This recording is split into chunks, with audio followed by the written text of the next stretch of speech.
Speaking of democracy, Ryan, you're going to have to break this down for me because I don't know what the hell is going on. You've had your eye on it.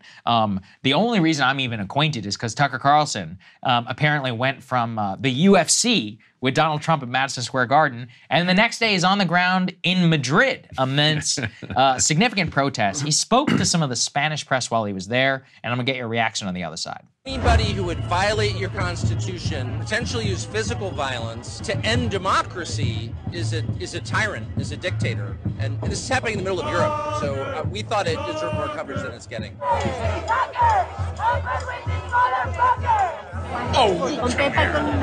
If your government is allowing foreigners to come in and hurt you, they're committing war against you. You know, our news media doesn't report a lot of things, and in our time here, it's very obvious that the socialists in an alliance with the separatists are trying to end the rule of law in Spain. If you don't have freedom of speech, you don't have the freedom to defend yourself, and you can't vote your way out of it, the system is rigged, you're in real trouble, real trouble. So I'm really rooting for your success. Is the world actually seeing how important is what is happening here?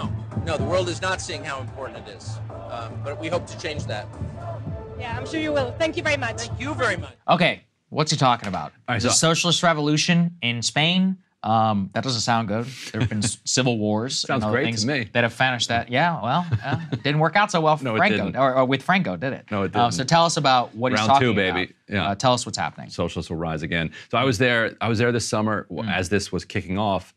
And when I came back, I actually solved the Catalonian independence crisis here on Counterpoints. People can go watch that. But we saw this coming. Basically what happened is that there was an election. The far right was the plurality leader. Then came the socialists. But the right could not come up with enough to get over 50% to form a government. They tried. The socialists have a caretaker in power, waiting for the right to figure out if they could actually get their act together. Here's the funniest part.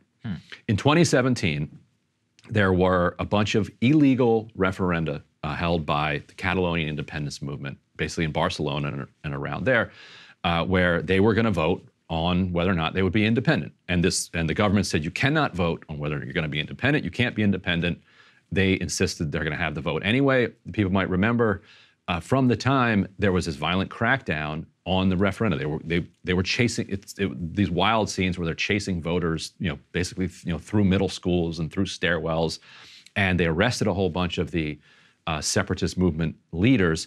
The top leader was able to go from like safe house to safe house and get out of the country, and so he has been in exile. I think in Sweden or Switzerland, somewhere, not in maybe France, somewhere not in Spain. He's out of there. And so, but they still have a party.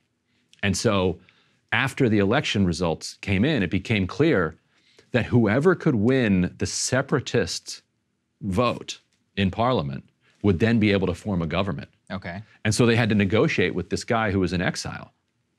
And so both the right and the left are then kind of trying to win this guy over to their side. They're in an interesting position because they are kind of right-wing, social conservative Catholic leaders, but the base of the party is very progressive. But the number one thing they care about is independence. So they will vote for independence before they vote for their version of Medicare for all or whatever. Okay. But there's this split between the party leaders, right-wing party leaders, left-wing base, with independence being the kind of little thread that kind of ties them together. So they don't actually ever want independence, because the second they get independence, they are then, they're useless, like this leadership, and the party becomes, moves in a leftward direction. So anyway, what do they really want? Do they want independence? No, they want amnesty for themselves. They don't want to be exiles anymore. Yeah. And so the socialists offered that. Said, you know what? They agreed. And they agreed. And so then the separatists said, all right, good. We vote with the socialists. We get our amnesty for our leadership. We can come back to Spain, and now the socialists can form a government.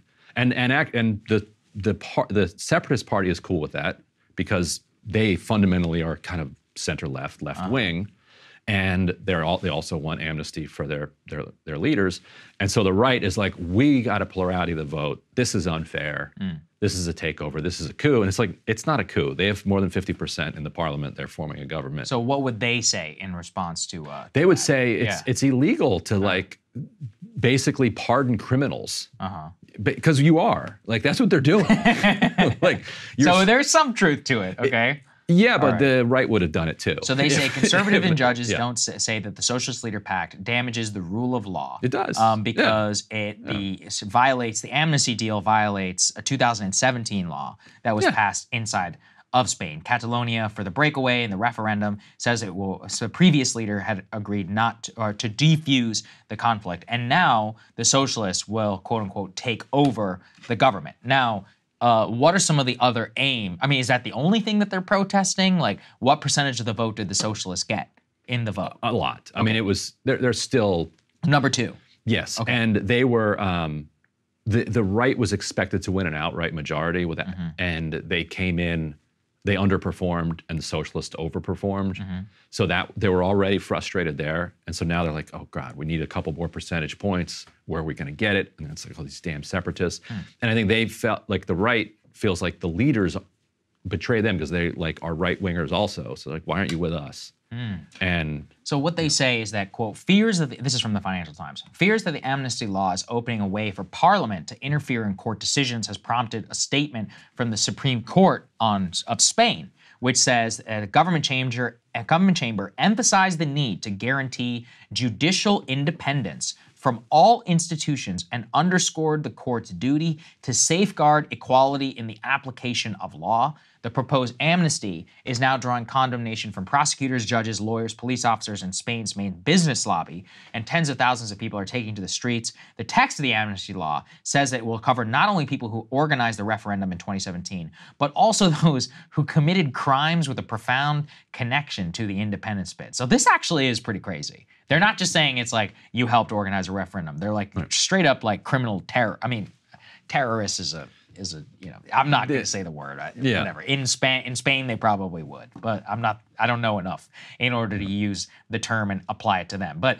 it seems to me like that is why it's such an emotional issue. It is. It's like Spain. It'd be like if, in order to form a government in Israel, one of the coalitions said we're going to pass a law that says Netanyahu's not guilty of any crimes. Wow, that's pretty wild. It is. So they're not wrong to be upset, but the socialists are like, stay mad. Like you would have done the same thing if you could have gotten them to agree. You could have gotten them to agree. Yes. All right. Well, so we'll continue to track it. Spain always does pop off in terms of protests. Socialists and right wingers fighting in Spain. What could go wrong? It's not like it's ever happened before. Anyways, Ryan, it was a pleasure hosting with you. Hold the book up again. Yes. Give people a taste. The Squad available AOC. now. If you order it now, it'll be there in a week or so. People might think it's some like hagiography of the Squad. If they do think that, they should probably think again. Yeah, check it out. Probably read you're gonna like it. You may actually end up liking it if that's what your criticism of it is. Anyways, thank you all for signing up, for continuing to support the show. It really does help us out.